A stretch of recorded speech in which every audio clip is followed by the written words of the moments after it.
I got up this morning and I rolled over, and something amazing happened to me today. You won't believe it. I rolled over and I looked to my left, and laying next to me was the most beautiful black woman on earth, by the name of Dr. Alicia Watkins. How you doing today, babe? You are so kind. Aren't Yeah. you kind? Well, you know what? It's a blessing to wake up next to a beautiful black woman. And a guy asked me today. He said, I always mention. I don't just say I have a wife. I always say I have a black wife. And he's like, yeah, yeah, yeah. We know you married a black woman. How many times you gonna tell us that? I said, I'm gonna tell y'all that every week, at least twice a week, because A, I'm proud to be married to a black woman, and B, I want to just send notice all these suckers that don't respect our women the way that we should. You're setting an example, Boyce. I don't know what. Well, Yeah. whatever it is, it's a passion. It's like if you're a rapper, you tell people that you rap every week. You always tell people about your music. If you're a basketball player, you're always talking about which NBA team you think is going to win the finals.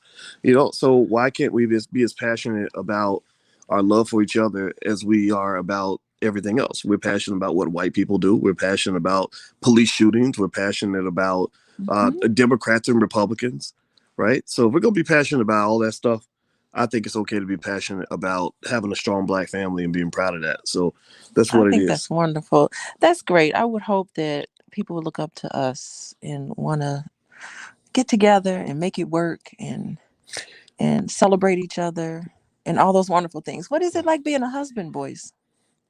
It's cool. Is it cool? It's hard Okay. work. It's hard work, really? Yeah, well, I Uh, always said, I mean, and since we're gonna talk about Bill Cosby today, because we were talking about that earlier, but yeah. but I was saying that I was talking to some of my friends about just keeping it 100, about how like a good wife does protect men.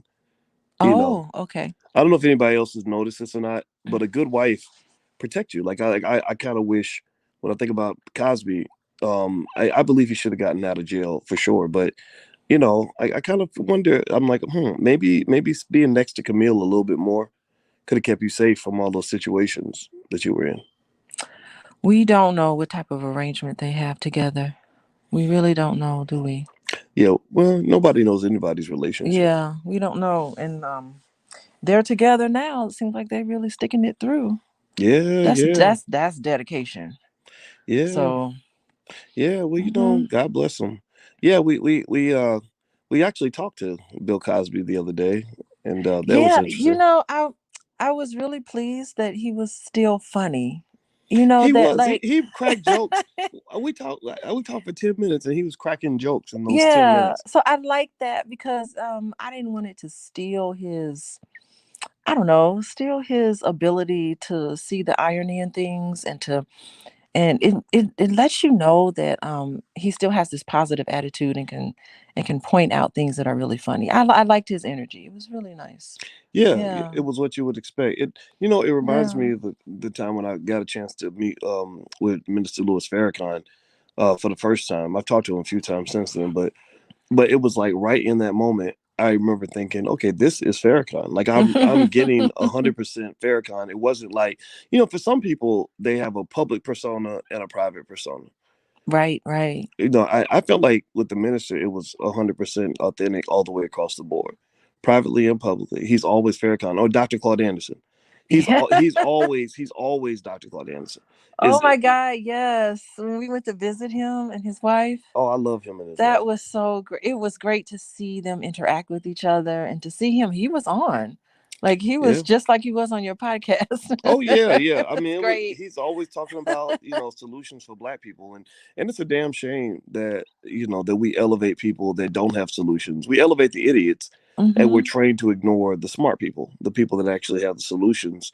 And that's why I go out of my way, like and in general, I think, and when I think about it, I think that my conversation on the Cosby case, Yeah. my conversation about Dr. Anderson and my conversation about you being married to a Black woman, it all kind of fits a pattern in my personality. Oh, okay. Say more about that. The pattern is that I think who I am. I wear that on my sleeve. Yeah. The things I believe in and I'm passionate about. Like I'm going to talk about those things. Hmm. Like Hmm. I'm passionate about solutions, education, and economics for Black people. I talk about that all the time. Wow, because Bill Cosby is a great supporter of education, and Hmm. Claude Anderson, he's a great supporter of the economic piece. That Hmm. is like aspects of you. That is Yeah. really awesome. Well, there's a piece of me that does admire like all those people and Yeah. puts them in kind of the same category because I think sometimes we forget that we're black in America. Like I don't know if y'all know what I'm talking about. Give me a yes or no in the chat if you know what I'm talking about. Oh, Where some people act like racism is dead and gone and that it's a thing of the past. And it's like, mm-hmm. no, you're always black. You're still black. They still doing the same stuff that they did 100 years ago. They didn't stop. So with the Cosby case, um, not this does not mean Cosby was completely innocent or never ever did anything wrong. A lot of people do things wrong, but if you can't prove it, you can't lock them up. A Mm-hmm. lot of people break Mm-hmm. the law. But I'm not saying Cosby did or didn't, but if you can't prove it, like if a white woman breaks the law and I can't prove it, I Mm-hmm. can't say, well, let's go lock her up because a lot of people will say that she did something illegal. They're gonna say, prove it. Yeah, I mean, I think that what happened, the reason why it can't be proven is because their story kind of aligns together. He's like, "Oh, yeah, I gave her drugs. She asked for drugs. She said Right. it was okay. Yes, we had a moment. We had a what is it called? Entanglement, but Mm, it was she gave me the green light. yeah. So it wasn't as if he forced anybody to do something, and I think that's where it becomes illegal.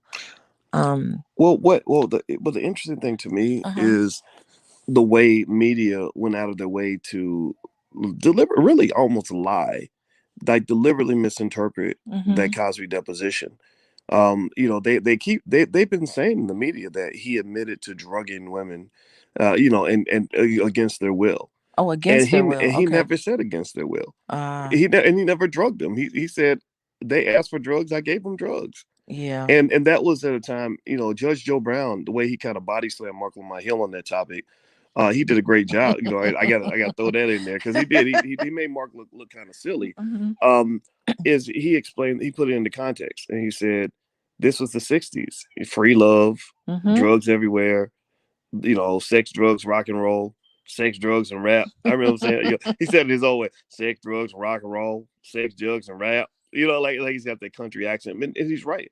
Mhm. And we met Judge Joe Brown too. Man. What do you think about That's that? right. We did meet him. What an interesting man. Good grief. I mean, we just like kind of stood around talking to him, and then we had to sit down because Yeah, he had a lot to say and he's about a smart. lot of people. And and I can't even repeat the conversation we had about Barack Obama. He's, Oh no, let's just oh, buddy, let's keep oh, the Barack buddy. Obama If y'all conversation had heard between that them. conversation about Barack, Judge Joe Brown is a dangerous person because he knows where the bodies are buried, Yes, he and he does. doesn't give a damn anymore. He just will share whatever. And he broke.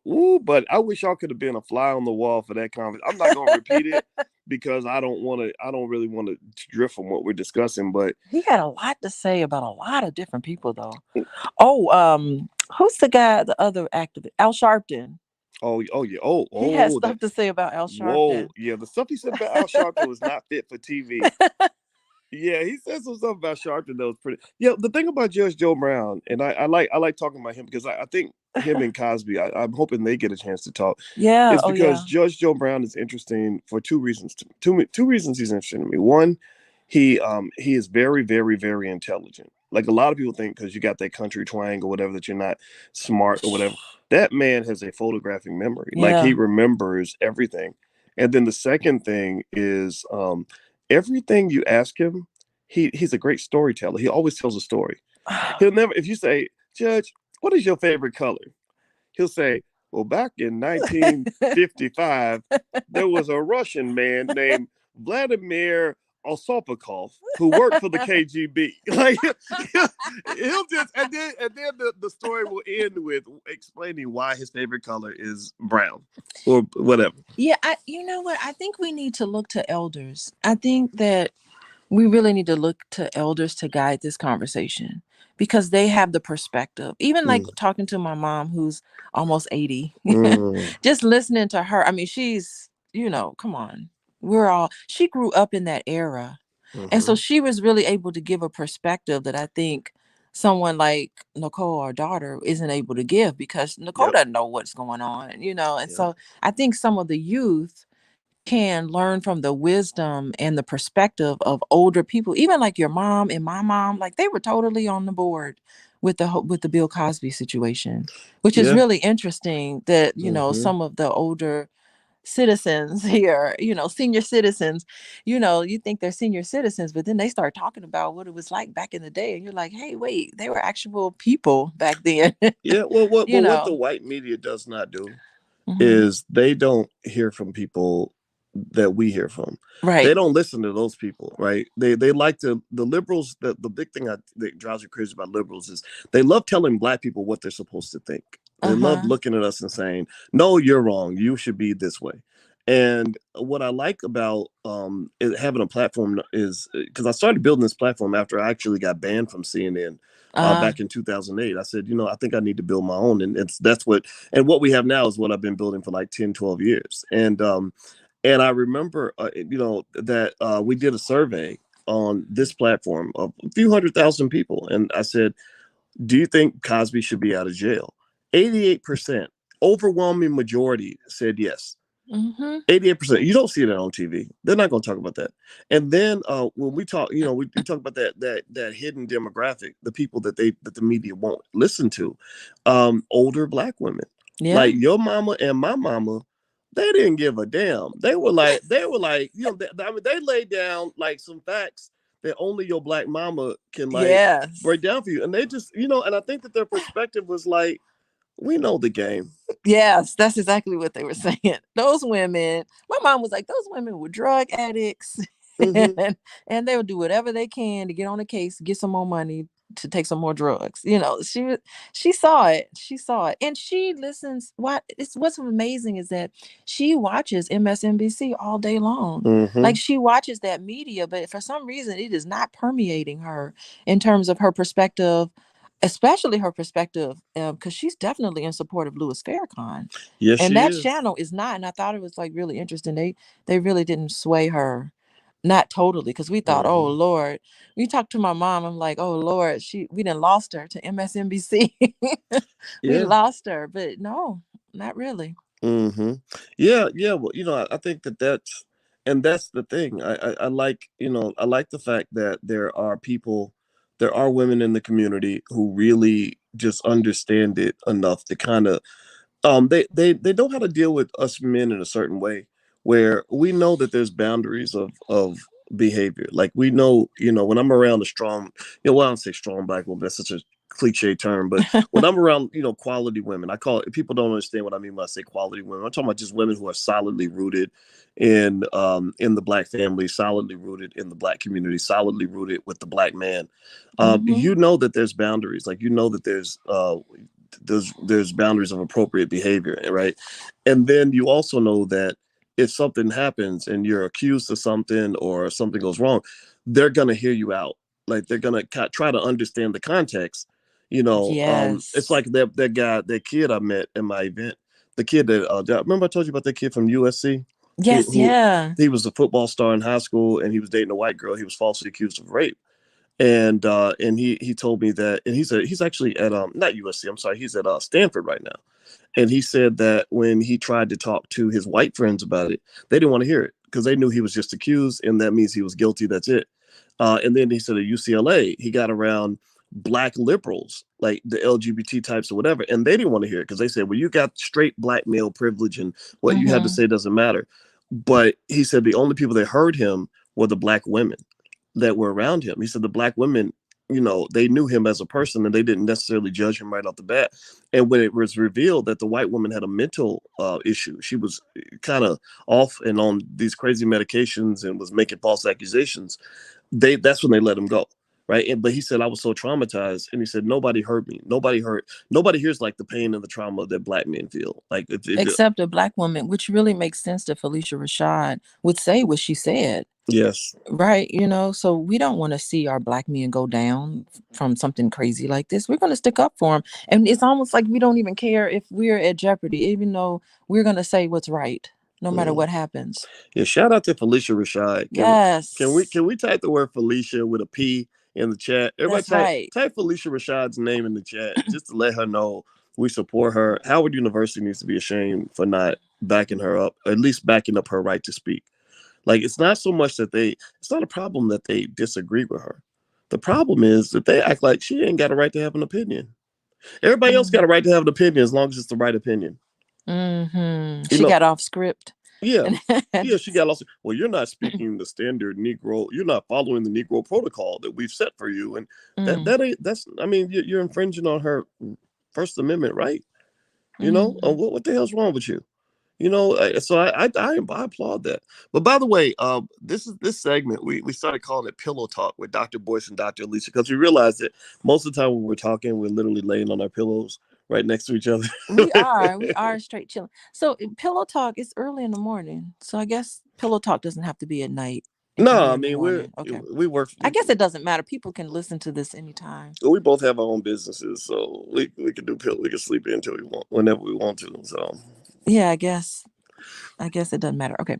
What yeah. are people in the chat saying? Read the chat. Well, everybody's supporting Felicia, and I saw somebody that did make a legitimate point. And by the way, I want to make it clear, we don't get offended if you disagree. Like if you think Cosby is a bum, I'm not gonna get mad at you. I'm not the guy that's gonna say, "Oh God, what's wrong with you? You're stupid."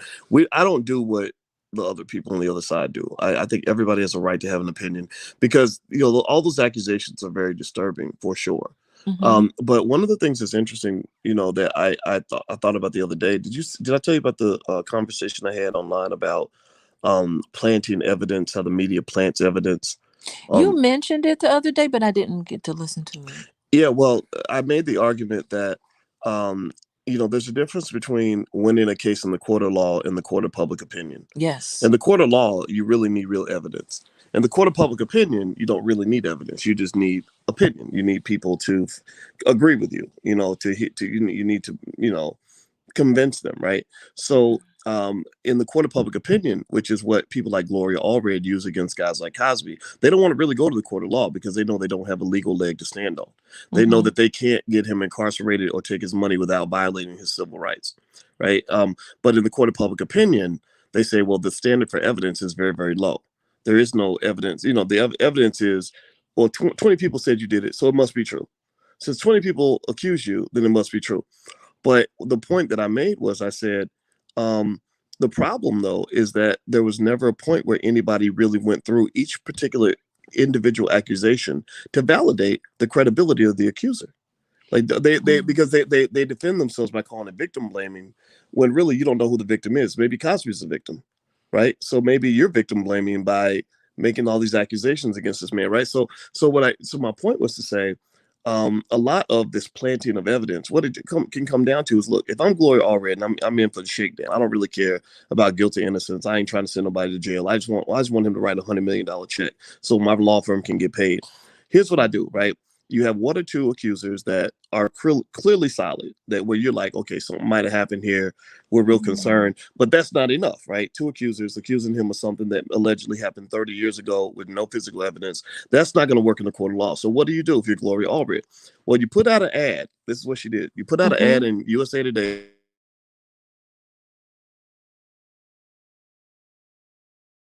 say anybody who's ever slept with Bill Cosby, who was assaulted or drugged by Cosby, call our law office and you can join this $100 million lawsuit. So that means that every person, every crackhead, every broke actress in Hollywood, everybody who needs money, who's ever got with Cosby in the last 40 years, can add their name to the lawsuit. And what's happening is, in my view, is that there's not a lot of scrutiny. There's not appear to be a lot of scrutiny for Mm-hmm. whether or not the accusation is valid or invalid. So what you do is you take a couple of credible accusations and you pile on with 10 or 20 other questionable ones that would Mm-hmm. be very questionable if you were to really lay out all the facts to people. And then you say, look, he must have done it. Look at all these accusers. So that's the game. The number one trump card they had on Cosby, the only thing they had no evidence. Now, mind you, anybody who knows of any evidence, give me a yes or no if you've seen any physical evidence that Cosby is guilty. Anything physical that videotape, just I don't know anything. That show a rape kit. I mean, all these right. But the only thing they had, their number one Mm-hmm. trump card, was the number of allegations. That's it. Okay, so it becomes a he said, she said. It's like, this is what he was saying, this is what she said. Yeah, but what they Mm-hmm. do is they take a he said, she said, and then make it into a he said, they said. Uh-huh. And then when they make it a they said, and then you pile it on with a bunch of Becky tears, right? Because white Mm-hmm. woman's tears are gold. White woman's tears are worth more than gold That's and platinum right. put together. Yeah, you get gold. So look at Gloria Allred's press conferences and notice there's always somebody crying at the damn press conference. That is not coincidental. That is orchestrated, right? And it's all Mm-hmm. designed to build on this 400-year legacy where America protects the white woman unlike anybody else. So when they Mm-hmm. see a white woman cry, they say, "Oh, it must be true. Look, she's crying," right? And the black man must have done it because we know black men are terrible people, right? Mm-hmm. And what I No, like not terrible people. Black men are sexual predators, that too, right? yeah, Hmm. They, yeah, they can't control themselves sexually. They're just like wild beasts and animals. That is the mind control. mm-hmm, That's what they want us to see. yeah, Even someone as intelligent and brilliant as Bill Cosby, even he can't control that. yep, yep, Mm-hmm. Mm-hmm. absolutely. And I Mm-hmm. personally would say, um, if you're gonna have people making accusations that might send a person to die in prison, I want all those people taking a lie detector test to start with, like every single person, Yeah, every but you know, and even lie detector tests aren't really that no, at least credible. it At could least be it's it could be something. another piece of evidence. Mm-hmm. Mm-hmm. I mean, it's and because here's the thing, I mean, I don't know. Give me a yes or no. Give me a yes or no. Do you think that if somebody announces, hey, put your name on this paper and you can get a piece of a $100 million check that Cosby's going to write? Do you think that there might be a temptation of some people to just put their name on the list if there's no scrutiny? Yeah. Right? And it's not, and the media doesn't talk about any of this, which tells you what their agenda is. Boyce, what do you think is the big takeaway for black men? Because it seemed like Mm, Bill Cosby was going after white women back in those days, uh-huh. and it was almost like it could be seen as a status symbol. Here I am with this, nice, beautiful white woman, and here I am in Hollywood, and I've made. I don't know, like, what do you think the big takeaway would be? Because here you are, you're a married man. Bill Cosby's a married man. Uh-huh. Where do you think people listening to you right now, because you've laid it all out, you've done a very great job, of course, what's the big takeaway? Okay. There's a couple of takeaways depending on what you believe. If you Mm-hmm. believe Cosby did something wrong, the obvious takeaway is you can't do that. Mm-hmm. If it because I'm okay, even though I'm not unbiased, I'm not objective in this case. I believe Cosby should never been in prison. I told him that. I told that to his representative Andrew White, who came on Mm-hmm. this channel the other day and did a great interview. He should not have been in jail, but I don't know what lies in a man's heart, and I don't know what a man does in the bedroom. I never know that. I've confronted that when people challenged me on Charlemagne the God's accusations. Right. I said, I don't know. I did not know that man Mm-hmm. at that time. I have not talked to Charlemagne in 2 years. When people challenged me on Russell Simmons accusations, I said, I knew Russell Simmons in one context when we worked on that mass incarceration campaign in 2013. I did not know Russell in the 90s. I cannot speak on that. When my best friend was accused of rape Oh. years ago, I'm not going to say his name, but because it was a false, it turned out it was proven to be a false accusation. I was asked about that, and I said, "He's my boy. I want truth to come out." But I've never been in the room when he's having sex, so I don't know. I can't sit here and say I know, or just because he's my friend. People do that. People say, "Well, that's my friend. He would never do that." You don't know what your friends do in the bedroom. But with him, fortunately, thank God, it was revealed that this lady had falsely accused 4 other men in the same year. It was something crazy. But they locked him up. He was in jail for 3 weeks. He had to quit school. He lost all his money, and he was traumatized in jail. And that was before that, and then eventually they found out that he didn't do it. That's what happens to so many, and it's crazy. So the takeaway to me is, if you believe he did it, then obviously the takeaway is don't do that type of stuff. But if Mm-hmm. if you believe he did not do it, if you believe that this was, um, you know, the contrived, orchestrated effort on the part of others um, to misinterpret ambiguous situations, drug fueled, alcohol fueled sex binges, and turn that into something that it wasn't with Mm-hmm. no evidence whatsoever. Uh, I think the to me the takeaway is be careful. Like Right. like you still Mm-hmm. black.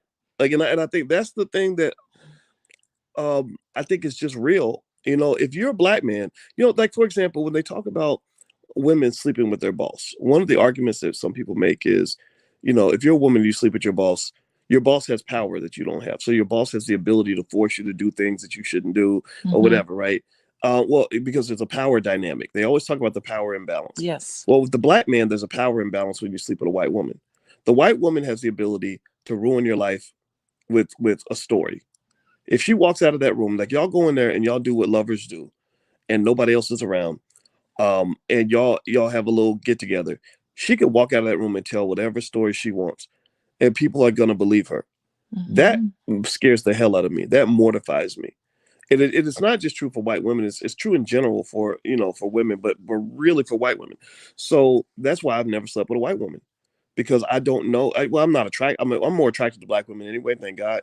But if I was interested in a white woman, I'd be like, I'd have to really know her and trust the hell out of her for years before Mm-hmm. I would lay down her. Because the thing is, all you want is fairness. All you want is honesty. You know, and there's some people out who are just flat out dishonest, who will go into a room with you, do some stuff with you, and then later on, maybe they want something from you. Maybe they want money or they want more attention, and then you don't give that to them. Then they come back and say, "Oh, this person raped me," or whatever. Mm-hmm. And the problem is, once you get that stain of the accusation, you can't wash it off. Like I go through that even with what I do now. And the thing that men should understand is that your wife kind of protects you from that. Like you protect me. You've protected me when I've had, like, I work with Fly Nubian Queen, and there are some women that will come in that want to get real close to me, want to get to know me or whatever. Mm-hmm. And having you around is a shield. It protects me from people that want to get a little bit too close. And that way there's no ambiguity. It's like, because I there was one lady with Fly Nubian Queen who quit, and she was kind of bratty about it or whatever, and upset. We had to fire her. And so she insinuates online that well, Boyce tried to hit on me. Dr. Boyce tried to hit on me. And I was able to easily say that's not true because I've never been in the room with her. I've never met her in person. I never invited myself to be in the room with her. And both times I talked to her, you were right there. You know who it is. I'm not gonna Oh, say her name, okay. but All you know right. who it is. That I was wasn't really even, yeah, funny. you were right there. And that's you were right there, and we were on speakerphone. So it's like that I did that for protection. You got to be strategic in this. If you are a black man and you don't know how to be strategic, they will take your ass down. You got to be playing chess on these sons of bitches. You can't be out here playing checkers. And too many of these dudes are playing checkers, and they don't Mm. understand how many ways they can get you hemmed up. So if you're perceived as a powerful black person like Bill Cosby was for sure in Hollywood, he's the get to know person, Yep. in Hollywood at the time, his power. Now that gave him power. And Yeah. I guess you really wanted to grow Fly Nubian Queen really well, and it is doing awesome. I love that channel, by the way. And trying to, you say, wow, women need to have a voice. I remember talking to you about this. Women need to Mm-hmm. have a voice. We need to have something that's too male. Because me and you were talking about how social media and a lot of these platforms is so male dominated. What is it? We want to hear from what women want to think. And so you really were passionate about that. And so that does, in that sense, give you some sort of power. I don't think that you really are that hands-on with Fly Nubian Queen as much as Well, yeah, usual. I'm not, But but and you're right. I mean, yeah, there is the power there, and people treat you different when they think you got money and power and all that. right, right, And sometimes as men, we can become drunk with power. Like that's right. what like Chris Rock actually was talking about how men just pretty much accumulate wealth and power just so they can get more vagina. Yeah. And Mm-hmm. it's like, and now in my case it's more like that's not like I'm not 30 years old, like I'm 50, right? And what happens is as you get older you realize that there's also a curse that comes with that. There's a danger that comes with that. Every time you Mm-hmm. engage with a person or you entangle with them, there's a lot of complexities that can emerge from that situation. So as a general rule, my advice to young guys, especially guys who are ambitious, who are going to have money, is to understand that when you are a black man and you get a little bit of money in your pocket, you become a target. You will be a target. Mm-hmm. And if you are a sucker, if you're not smart, if you are undisciplined, if you have a weakness that is easily exploitable, people will take advantage of that. Like that story I told you about when that lady called me that one time when I was at AOL Black Voices. Well, I told you that story about the lady who worked for the Brazilian butt doctor. You're kidding. No, no, Wait, this what happened? no, this lady. Okay, I had just written an article 12 years ago about Lawrence Taylor, the football player, and Uh, Gloria Allred got money out of him too, I think. because she had one of her Becky Tier press conferences. Except actually, this was actually a young black girl claiming that Lawrence Taylor had slept with this underage girl, right? And I was like, wow, that's bad. You shouldn't do that, right? And but here's the thing. So this lady called me. She said she worked for a Brazilian butt doctor, and she said I know that girl, and I know her crew she runs with. She said, and she gave me a whole Oh. backstory that blew my mind. She said, "Oh yeah, there's three of them." She said, "One's 15, one's 16, the other one's 19." And what they do is they study rappers and athletes, it's the ones that like fast women, and basically they'll find out like, okay, this so and so young Jeezy or whoever is coming to town, he likes jump offs. I'm gonna go. We're gonna go to the club and lure him in. And the 19-year-old was real pretty, and she was of age.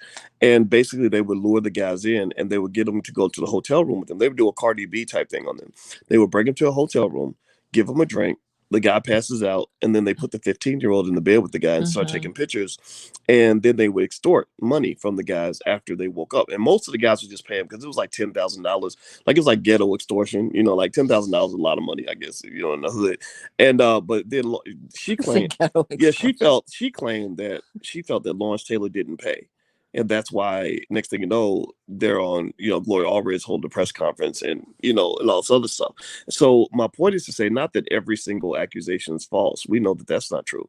But I think that to believe that every accusation is true just because somebody said it is equally ridiculous. Man, you would have if something happened like that. I would run to the police so bad and turn those people in so quick. We'd be fighting each other to see who gets to the police first. I'd be like, "Oh no, this is illegal. I'm out of here. I'm reporting you." you uh, know, that is so interesting. What are you looking up?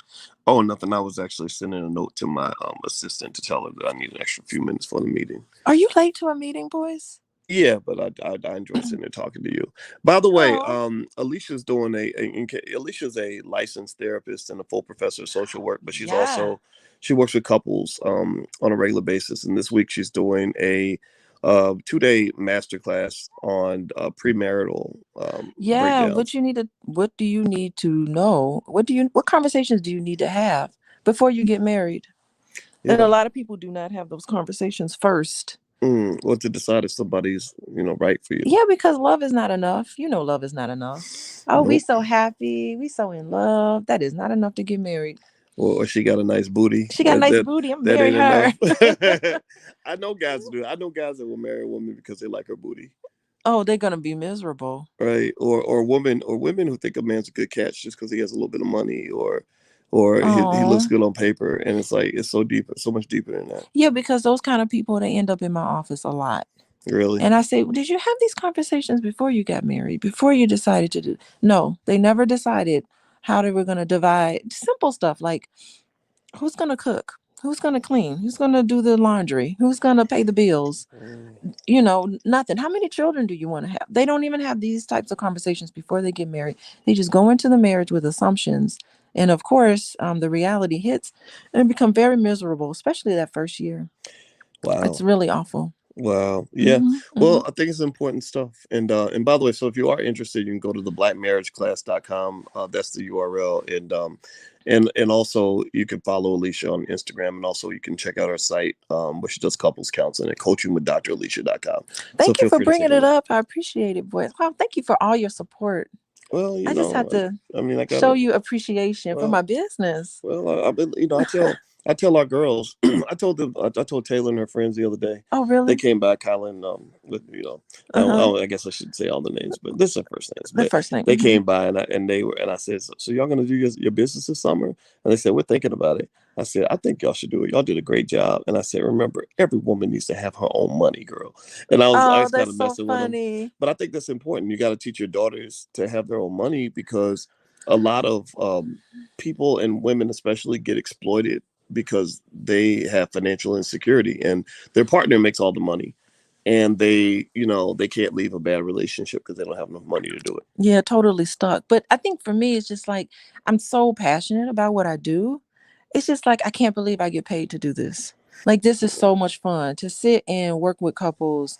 When they come to see me, it's like awful. Some of the stuff that they go through, some of the stuff that they do to each other, you're just like, oh my God, time out here. And just to be able to use gosh, what a 20 over 20 years of knowledge to be able to use. I didn't even know I knew as much as I knew.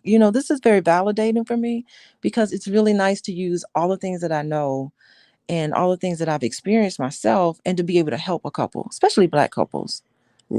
And it, Mm, it doesn't even have to take a lot. It could just be a tweaks here and there and just say, okay, I can make a good relationship great. Why mm, not? So it's fun. And so to see, wow, I actually get paid for this. mm. It's really interesting. So I mean, I would say to those women, to those girls, when you get up, follow your passion, that voice in your head, that whatever it is that's dragging you toward your purpose in life, do that and then start a business around that. Yeah, I agree. Yeah, I think Yeah. if you know, I mean, if you know entrepreneurship and how to start a business, you can build a business model around almost anything. Yeah, You, and then learn, like be an expert. So it's like I'm passionate about what I do, but I'm always learning, I'm always reading, of course I have to keep my license current, so I have to get my CEUs. But that sort of thing, it just keeps the spark going. It keeps you on top of everything. And then you just know so much. yeah, Yeah. yeah. Now back to Bill Cosby real quick. Yes, So Bill let's summarize with that. hmm And by the way, please hit the thumbs up button if you haven't done it yet. Please hit the thumbs up, share, subscribe button. I think that overall, as we were talking earlier about, relationships and marriage and Cosby, the big picture to me is, hmm first of all, I just think that Camille and Felicia Rashad, it's interesting how we see them both as his wives. Yeah. Like Felicia's his TV wife, his first wife, and then Camille is the other wife, right? And you can't help but feel like there's a connection, like in terms of the caliber and quality. If you think about it, Felicia and Camille are both women that carry themselves with a type of dignity and grace that is really respected, and that's something I can relate to. Like when we talked to when you and I talked to Bill Cosby, when you and I talked to Dr. Claude Anderson, I mentioned to you, I said, notice that all three of us have wives who are doctors something. Like we have Ah. smart Black women like next, and that's something I can really relate to.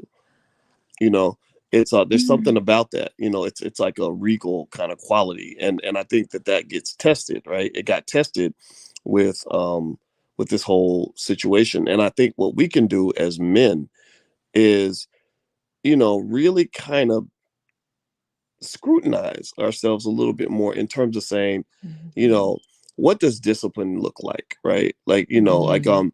or even even just anybody I know, most men I know that are really successful that are married, they tend to have a thing where it's kind of like they kind of know boundaries of behavior, not just out of like sort of committing Mhm. to um what you're supposed to do, but it's also about survival.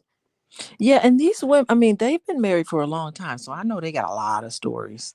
I mean, I know they've been Mm, through a lot. I think their marriage, even I would even say probably Claude Anderson and his wife, and of course Bill Cosby and his wife.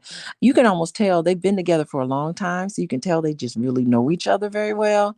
And I'm mm, sure there's some stories in there, but the mm. difference is that me and you, I've known you for a very long time, but not in this way. Yeah. So it would have been interesting if we had got seriously, if we had dated in college and got married back then. Oh gosh. Imagine, boys, Oof. 30, you're 20 something years old, we had got married. What stories would we have? You know We what? would have I some would I, would- I stories. was happily single in my 20s and 30s, and I didn't want to get married till I was 45. It's funny. I think I think there was some guy who is apparently a couple of people are really obsessed with our relationship, even though they don't know what the hell they're talking about. But there was this idea that somehow you had shelved me for 26 years, I and shelved you? yeah, yeah, yeah. That you just decided to get with me 26 years later, 26 years after I met you, and I was like, no, actually, I didn't want to get married till I was 45 years old. Really? Yeah, I just didn't But because wait, weren't you engaged though? I was engaged, and that How was old it. were you when you I got was about 35, and I was interested in having kids, and it didn't work out. And she was an awesome woman, but it was like I could have went either way. And after the engagement, after we called that off, I kind of said, well, wait a minute, I don't actually have to ever get married if I don't want to. And uh I kind of teeter back and forth. And my position on it was, if I run into a situation mhm. where that then like an offer you can't refuse, or a situation that can't be replaced, then I'm probably gonna marry that woman, right? And But if I'm in a good situation, I probably won't want to get married, because marriage does take work, and it is a commitment, and there's responsibilities. A lot of guys won't get married because they're not able to handle accountability. Like, you're accountable for other Yeah, people, you you're go your accountable whole life financially. and you don't have to answer to anybody. You don't have to be accountable to anybody. It can be an adjustment. Yeah, I mean, Yeah. it takes more. Like, marriage is not for weak men, and it's not for immature men. Right. And Right. so I really think, even my honest belief is that if you're under 30 and you're getting married, you got to be real careful. You really need some coaching. It's possible to do. I'm not saying you Yeah. should. I'm not saying you shouldn't do it. I would just say anybody under 30 that gets married needs to really have like a coach that they talk to once a week, who can keep that shit straight. And then, but and then, because really 35 and up is when you're kind of ready as a man, because you're more like, it's like, okay, I've already done some stuff. I've lived my life a little bit. And it ain't just about, women. Yeah, It's but more about just, hold doing on, what you want to do. 35? Like, who's having kids at 35? Well, that's You the can thing. get, Well, that's the that's thing. your time, your clock is ticking.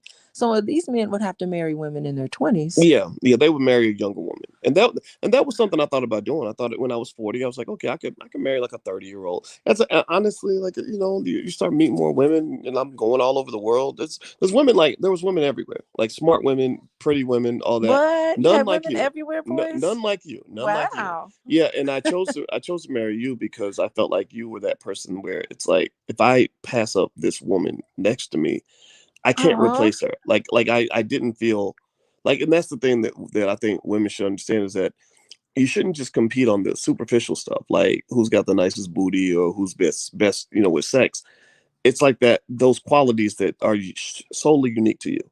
Like, me in a way that nobody else does. I know you in a way nobody else does. I can't replace you. On top of mm-hmm. the fact that I think you're drop dead gorgeous, right? So that Oh, is what makes you say, okay, I want to lock this in, because I can't see myself doing better than this, right? And also, when you get, like, the way you make decisions in your late 40s is different from the way you make decisions in your late 20s. So mm-hmm. your late 40s, you're having to face, you're facing your mortality. Like, when I had bad high blood pressure and all this other Oh. stuff.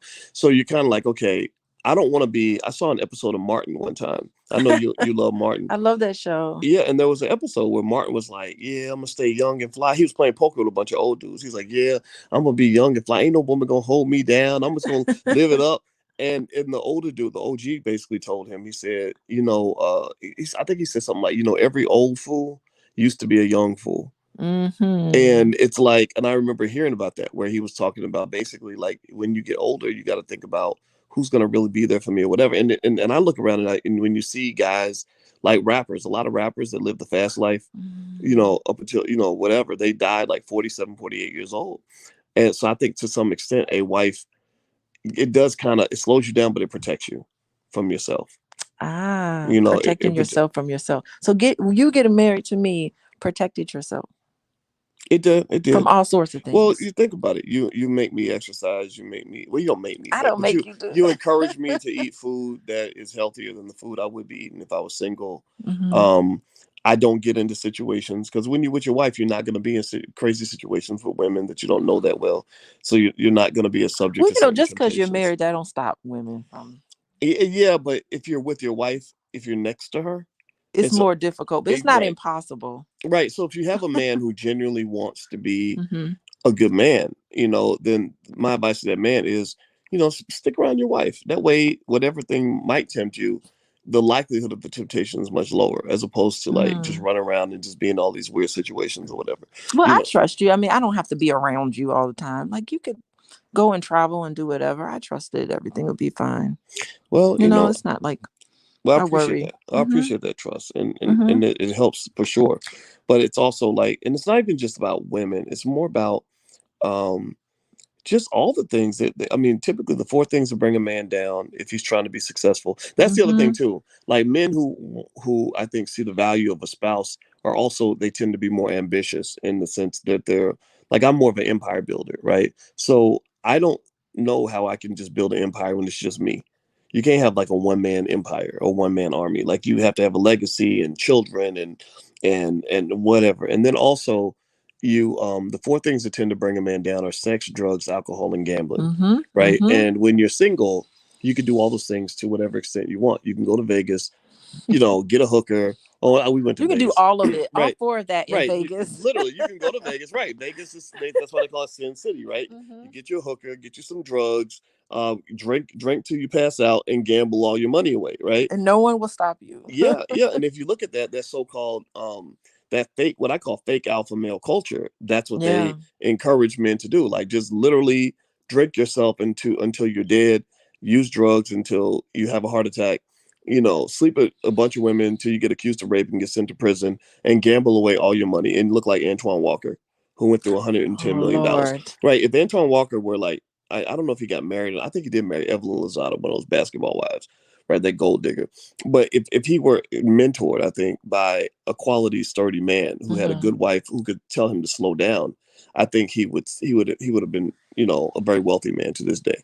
But instead, you know, Mm. he lost everything because you as a man, you just kind of have these energies that push you to do all these things that are inherently destructive, not just to other people, but to yourself.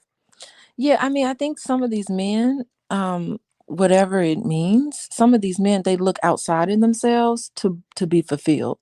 It's like there's something lacking in themselves. I don't even know Mm, if people really, if men are really conscious of that.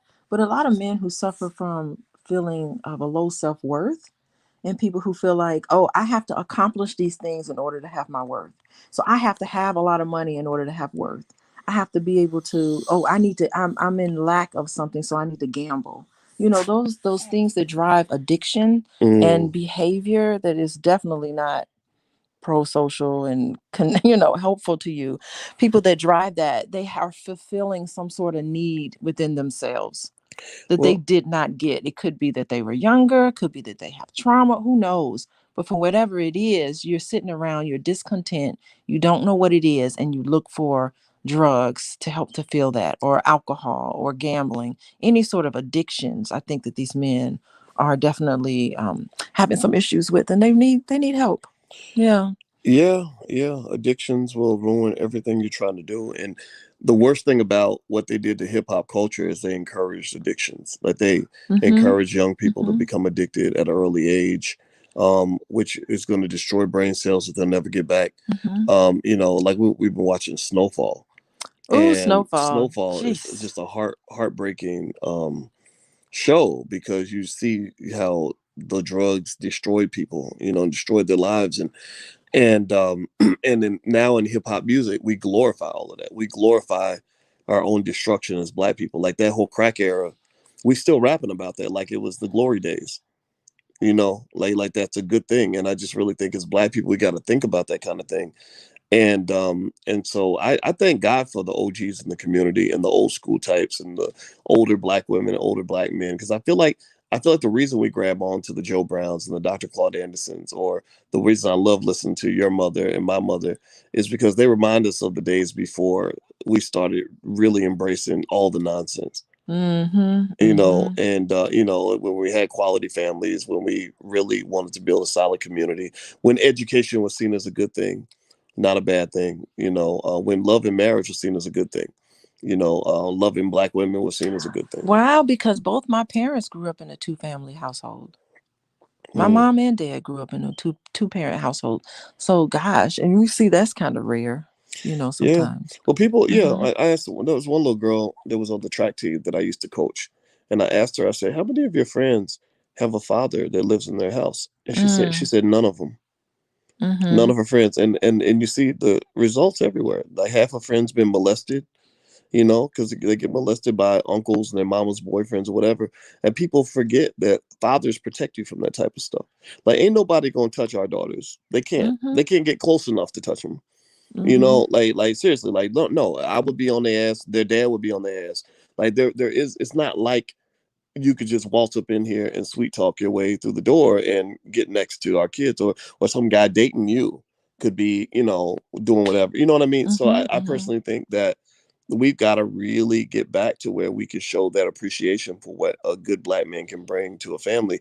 And I think the part of the reason the Cosby thing is so bothersome is not because people believe that he might be guilty. I think it's okay to believe that, but it's the fact that they literally believe he's completely worthless to the black community. Like, because he's been Yeah. accused, not convicted, not with any evidence, but because he's been accused, they wanted to take down every single positive show he ever did. They want to act like he never did anything good for the world. Oh. Like he was never ever good for anybody Oh, ever. and it hurts. It hurts to see Bill Cosby go through this because he's the ultimate father. It's like taking Bill Cosby away. I feel like you've taken my father away. Damn. That Just watching that. that's so interesting. So maybe destroying Bill Cosby is It's symbolic of destroying the black symbolism father in of general. not even just the black man, but the black protector, the black father who protects us. That was Mm. taken away. Yeah, and that's one of the reasons I fight for Cosby is not because I Hmm. believe he never did anything wrong. It's to say that I want y'all to treat Bill. Here's my thing with y'all. I'm gonna leave. This is my last thought on this, and then I got to go to this meeting. All I want for Cosby is not for you to think that he's an angel. I don't need you to do that. I need y'all to treat him with the same dignity that y'all would treat a white woman. If a white woman was Hmm. accused by a bunch of people of doing a crime, but there was no physical evidence, give me a yes or no in the chat. If a white woman was accused of a crime where there's no physical evidence, is there any chance that they would send her to die in prison with no evidence? Can anybody name any? You can. I bet you can't name one single time in American history where a white woman was accused of something where there was no physical evidence and she was sent to die in prison. Can you? Other than the Mm-mm. Salem witch trials, which we all know was a travesty of justice. But that was a long time Right, a ago. long time ago, and Uh-huh. we know that it was terrible, right? So Yeah. that why are y'all giving the black man the Salem witch trial treatment? Hmm. Seriously, y'all are literally, this is an inquisition. This is, and the fact that there are black people who are okay with the direct and clear, blatant violation of a black man's civil rights. I don't know what the hell's Hmm. wrong with those people. Well, the thing when you, I'm sure there are cases of a white woman going to jail for something they didn't do, but it's not public. I think the issue is that what public white woman have you seen go down for something they didn't do? Mm, It's the image. It's the image of the white woman going down. What that does psychologically. Like, let me tell you, it hurt me psychologically to see Whitney Houston go down the way she did. mm, Because I grew up in the 80s. Whitney Houston was who I looked up to. Like, mm, I loved what that was. That she was the ultimate black woman, Whitney mm, Houston. But then to see her go down the way she did, it was hard. It yeah, was it tough. And was. I think that's why Snowfall is such a hard show to watch. I Because don't. I we can't. see so many wonderful women start using crack and they just go down. Girls. Well, And yeah, it just that yeah. I don't hurts. like. I can't. I can't. Yeah, Snowfall got to the point. Snowfall It started hurts. making me sick to my stomach. Yeah. And they the imagery was amazing. How they at the beginning of every show, when they have the neighborhood, the houses that spell the word snowfall, Yeah, it's and every destroying. episode the houses get a little bit nastier and shit starts burning up, Oh my and you goodness. start seeing police helicopter lights over it, like you really literally are seeing the decay of the black community. You really are. And to see that televised like that, and then we already lived through it in the 80s. Now we have to Yeah, live through it again through this TV show, and we can't stop watching it. It's awful, and we can't stop watching it. yeah. We're on season 3. We haven't I might finished. not watch season 4 because Boys, we gotta I'm almost a little sick to my stomach. it. Because Yeah. I think that what and this is the thing that makes me fight so hard on things like this is that I like to hold on to and support and elevate those people who believe that the world can be better, for all of us. Yeah.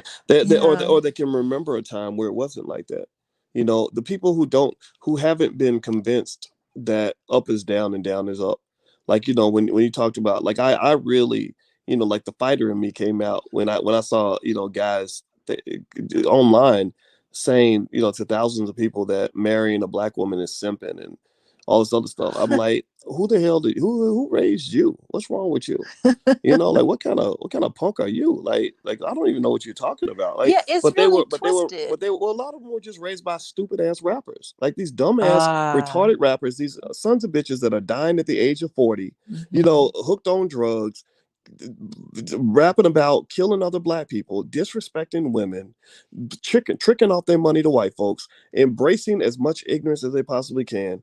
That those Mhm. become your heroes, and that's all. That's all Yeah. part of the part of the plan. Their goal is to say we're going to take the shittiest black men ever and make them role models in the community so that every black man will be a piece of shit and won't accomplish anything. Yeah, and I see that was what was torn in me with Snowfall. It's like I'm siding with Franklin. I'm siding with him. I'm Franklin, rooting the main the character main in the character. I'm show. sorry, the main character Franklin. I'm siding with Franklin, but he's the one that's destroying the community. He's the one that's tearing it down. He's playing that part, and then they're trying to rationalize with us by saying, "Okay, if not him, then we'll just get somebody else." Like it's gonna happen. Mm-hmm. There's no stopping it. We are gonna be, the CIA is gonna be filtering this cocaine, this crack into these communities, and it's either gonna be Franklin, this guy doing it, or someone else. And so here Mm-hmm. we are rooting for. I'm not gonna lie, I'm rooting for him, but I'm like I shouldn't be because he's not a I'm not. good person. Well, yeah. In general, I You told you, know? I don't. I think Snowfall is just symbolic of kind of what we're talking about Yeah. with the contrast in terms of what black people have become. What people have made us into, and they've Mm-hmm. really made us into people who worship all the wrong things. And then when our community continues to remain in shambles, continues to Right. fall apart, there are black people who cheer for that. There are black Yeah. people who want that. They see that as being really black. Like that's the real black experience in their mind Mm-hmm. because they don't know how to compare it to anything better than that. They don't even know. They can't even imagine what a healthy family looks like because they never saw it. Like Mm-hmm. I had one mama, my daddy was garbage, my mom was on crack, you know, and they're, whatever. And I'm not making fun of those individuals. I'm just saying that when you are addicted to the poison and you've been taught to celebrate the poison, then you don't want anything better than that. You Yes. know what? As you were talking, I'm just here thinking about the Cosby Show. The Cosby Show was the answer to all of that. Mm, Just think about the Cosby Show rose up in the 80s, yeah, during the right? crack During the era. time of the crack era, the Cosby Show was a counter narrative to that. Mm, The Cosby Show was saying, okay, here we are. We're a lawyer, a doctor, we're together, we're an intact family, we're raising these kids, we're dealing with real issues. The Cosby Show is what a lot of these people looked toward as the ultimate couple, as the ultimate wow, family. So the wow. Cosby Show really helped a lot of us. I mean, he helped a lot of us during that era, don't you think? Yeah, I think that's an excellent point. And I remember you were talking to me about the subconscious mind Yeah, after you did that. How many hours was that I'm listening. thing you listened It's to on the 22 subconscious? hours, So and I love it. yeah, so you spent 22 hours studying the subconscious mind, Well, at least 22 and I said, recently. and I never forget. I said, what are the things that control the subconscious mind? And you said trauma, Mm-hmm. repetition, and symbolism. Mm-hmm. And so when I think about symbolism, I think about things like that. You talk about whether it's the Cosby Show is a symbol of what Black people can become, and you notice if you watch the Cosby Show, go back and watch Yes. scenes on the Cosby Show. In the background, they Oh, always had stuff that was tapping into your subconscious mind. Like yes. even I was watching that episode where Theo got the earring and his daddy caught him with the earring, Mm-hmm. and I looked on the wall, like what's on the wall. I Yes. saw HBCU. I saw something Mm-hmm. with like Frederick Douglass. Yeah. Like they really got that. Like they Yeah. really knew the subconscious mind. That symbolism matters. Oh, it makes a big difference. And you see it all through the Cosby Show. And the thing is that the fact that Bill Cosby must have known about the subconscious mind, but the other people also knew about subconscious mind. Other people in Hollywood know about it too. Mm. And maybe this is a way of taking symbology, of taking down the Cosby Show. I think that all of us should right now start watching the Cosby Show with our families. Hell From yeah. from episode 1 all the way, I think they went to season 5 or 6 or something. Yeah. We should just watch it and just have your kids watch that show. Oh wow. I mean, because it is, and you know what? I even think even in today's world, the Cosby Show is the most progressive black show I think ever. Cosby Show's better than any shit that's been made in the last 30 years. Yeah, There ain't nothing. because there's no show like I think Blackish. Blackish doesn't have that symbolism in the show. No, Blackish is not a bad show. It's a great But show, but it it doesn't ain't the have Cosby that Show. symbolism Like the there. Cosby Show, you could tell it was a show that was made by a highly educated group of people. Because you remember, Cosby didn't just lean on his own expertise, which was pretty Yeah, substantial. I mean, he did Fat Albert as part of his dissertation, yeah. but then also he would bring in people like Dr. Alvin Poissant Mm-hmm. and others from And Harvard. James Comer. I James don't know James Comer. Coleman. Who's that? Yeah, James Comer was he was one of the consultants on the show. Yeah, Yeah. he had these really smart black Yes. consultants who would help him to use the power of the platform Mm-hmm. to elevate HBCUs. Like HBCU enrollment went way up, Mm-hmm. to elevate the imagery of black people. And I remember the biggest critique that they got at that time was that they were elitist and they were uppity. And I've Well, they gotten that. were. Well, that's the thing. They They were, no, no, but no. I don't think they would have got that same critique 20 years earlier. I think they mm, got that critique because they were in the crack era, and people said, "Well, wait, what do you mean? Two parents in the household they love each other and healthy children? You know, like most of us are addicted to trauma and drama. mm-hmm, Like they're mm-hmm, like, this is not realistic. Like, what do you mm-hmm, mean? Everybody goes to school and a doctor and a lawyer, and I mean, what is there? There's nothing stopping people from mm-hmm. getting education. Like you can do these things, right? But they act like that's not possible for black people, so it's unrealistic. Like I guess they felt that Good Times was more The realistic good times, because yeah. Good Times was every episode had trauma. Every episode, Mm-hmm, somebody got killed. James lost his job. Somebody mm-hmm. tried to rape Thelma. It's the gang members coming to beat up JJ. You know what I'm talking about? There was always Oh, trauma and the in Good crooked Times. politician The who was it? well, not book. I'm saying, yeah, the crooked politician, right? Uh-huh. Yeah. Walona, The alderman. Walona, and Penny's mama was beating up. Remember, Penny's mama had the Oh, with iron. the iron. Yeah, Yeah. yeah, like all this traumatic stuff was happening, and people felt like that was more realistic. Whereas Cosby Show, it's like, no, we're just a regular family, just Yeah. dealing with regular Well, stuff. see, the Cosby Show was the number one show. So it wasn't just black people watching it. Everybody was watching the Cosby Show. Yes. Everybody. So what did that do to our image and what people saw about us? That's real. That's real. Yeah. Yeah. Yeah, I think that to be, no matter what people think about Bill Cosby, leave the Cosby Show alone. Like, just why can't we just enjoy the show and why can't we still? In fact, I think it's okay to dislike Bill Cosby and to love Heathcliff Huxtable and Claire and you know what I mean. Like, why not?